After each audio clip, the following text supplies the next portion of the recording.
Hello, bonjour, how are you? Dr. Nicola here, and I thought I might just pop on real quick because I had some time, and I just wanted to talk about, October. I love fall, so thought I would come on and just talk about what could be something that we could do in fall that would benefit us as educators. Just giving you some didactic chatter on a Tuesday, and I'm just doing it live. But it probably will be recorded when you see this. Well, hello, I'm Dr. Nicola of Ultra Didactic Educational Consulting. We specialize in soft skills building and classroom management. But before I start, I want to talk about something that's near and dear to me. October is Literacy Month. As some of you know, my background is a librarian. I was a public librarian, coordinator of children's services, school librarian, media specialist, device coordinator, all those things. So I'm very partial to anything that has to do with the library and reading. So October is Literacy Month, and I just wanted to come on and talk about some things you could do in your library if you have a school library. You might want to do a sip and see. Sip and see is a great way to spotlight books that are new, because over the summer you probably have books that just came in. I like to hold out my books I receive over the summer and hold them out until around this time, October, and put them all out, display them real pretty. You can have somebody, an art teacher or someone who's really crafty, come and make a display, lay out the books really nice. It's real cheap. Have some coffee, juice, some breakfast treats like donuts, bagels, and have teachers come through early in the morning, and see what you offer. Also, during these times is when I also will let teachers know what the Media Center offers, how we do things. Because you can send a load of emails out starting from August till September, and people still don't understand your procedures in the Media Center. That's also a good time to actually talk to people, talk to face-to-face teachers who might not have come down to your Media Center anytime soon or haven't come down lately. No more than just to drop kids off. They will be able to find out what's new in the library. Maybe you have some new technology you might want to show them.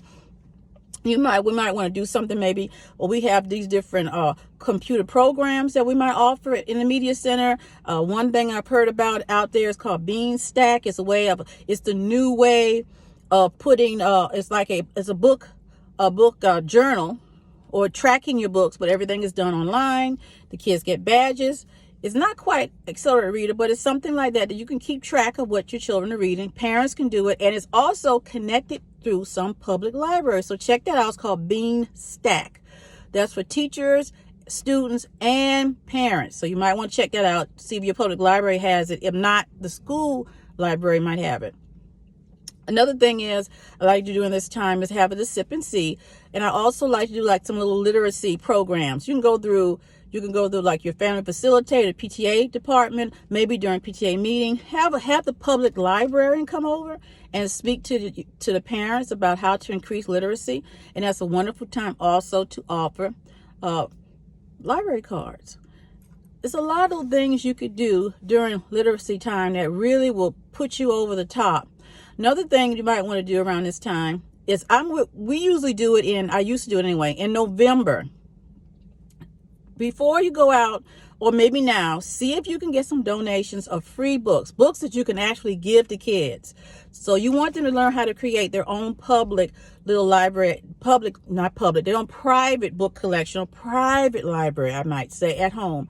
And you do this through book ownership. Scholastic does a really good job of this. Reading is Fundamental had a grant. Reading is Fundamental, look it up.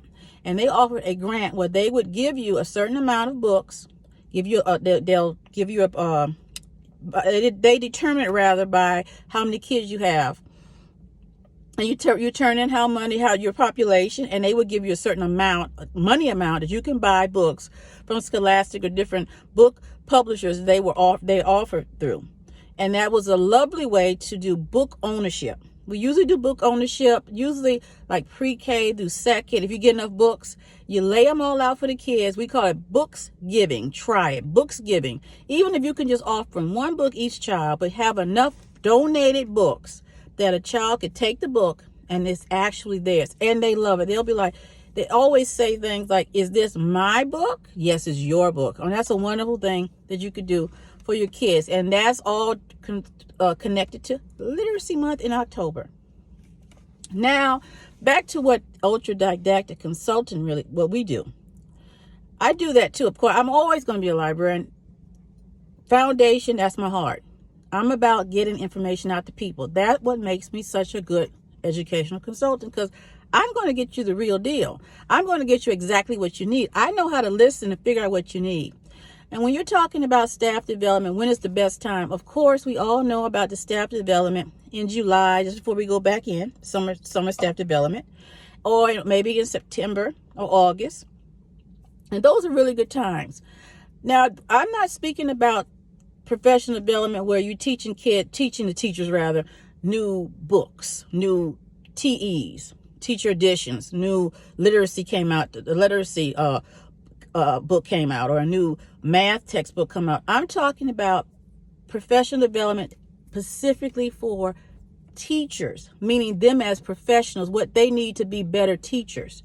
That's what we're offered. We're helping teachers be better teachers as people working with each other. And that's through soft skills and, of course, classroom management.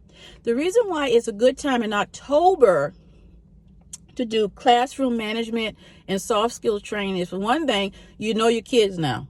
You not only know your kids, you know your staff. You know your coworkers. You know their little perks, they pet peeves. You know who's in your class who's a little nervous Nelly. You know who's just a talkative one. We know all these things now. So now is also a very good time to do professional development when you're training your teachers on how to do soft skills.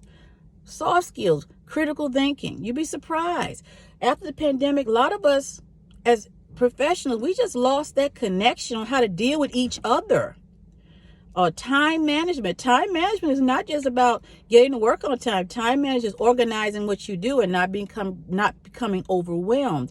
And October is a great time for that. Classroom management, behavior management, however you would like to put it rather. Doing restorative practices work best now because September, October, you know your kids. You know your situation. You know your classroom. You know your parents.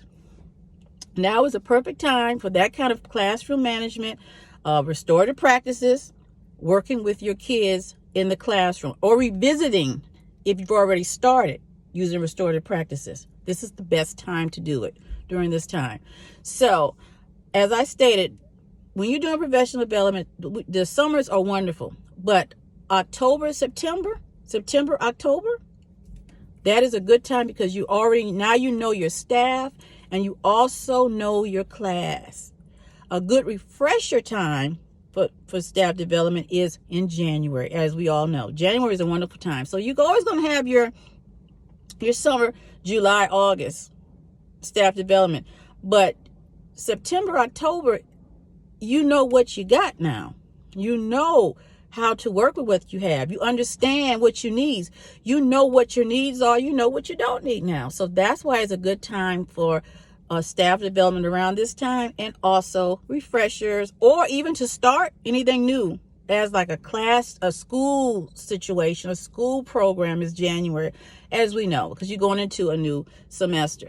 But refreshers are good in January also. If you want to bring in like a little, bring us in for a quick refresher on something about soft skills or classroom management or teacher stress, that is a good time also. Just to perk up the teachers. And it's always good for your teachers to know that you really appreciate them. And it's more about the whole teacher. As we always talk about the whole student, we have to learn how to take care of our whole teachers now. Not just give them what they need as in lessons and textbooks and textbook training, but we want to train and help the whole teacher so they can interact with not only their students and the parents, but you want them to know how to react and learn how to deal and come back to normalcy, dealing with each other as professionals. So I just wanted to come on real quick, had a little break. And as always, be kind to each other, be kind to yourself. And I promise all this kindness and goodness that you are relaying to others, it will be returned back to you. Bye.